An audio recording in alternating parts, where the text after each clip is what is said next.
Ndege ĩmwe thutha wa ingĩ cirarekererio rĩera-inĩ nĩ minista wa ũgendi na nyamũ cia gĩthaka Rebecca Miano arĩ itũũra-inĩ rĩa Shaba kaunti-inĩ ya Isiolo.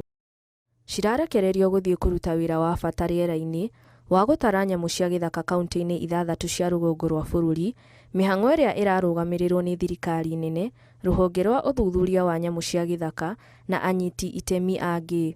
The importance of this national census is for us to gather data that will inform a few things.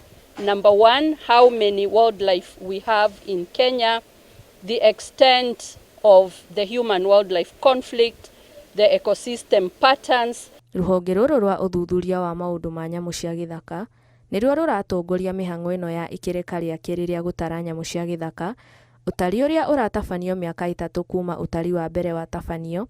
Thirikari ĩkiuga kũrĩa matarĩte nyamũ rĩa kerĩ, ithabu rĩacio nĩ rĩnyihĩte thutha wa nyamũ kũgũmĩrwo nĩ ng'aragu ĩrĩa ĩrĩgĩte kũgũmĩra bũrũri na ĩgĩkua.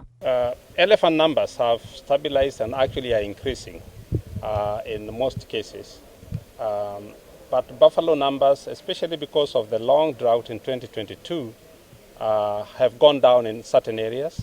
Ũtari ũyũ ũrahũthĩra mĩtambo na ũũgĩ wa kĩrĩu kũmenya mũigana wa nyamũ ici cia gĩthaka, mĩtambo ĩrĩa ĩgathĩkĩtwo ndege-inĩ ici 7 iraruta wĩra ũcio.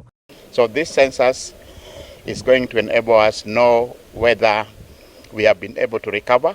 We still have the over 7,000 or less. Ngiribotera Inooro TV, njĩtagwo Njeri wa Njoroge.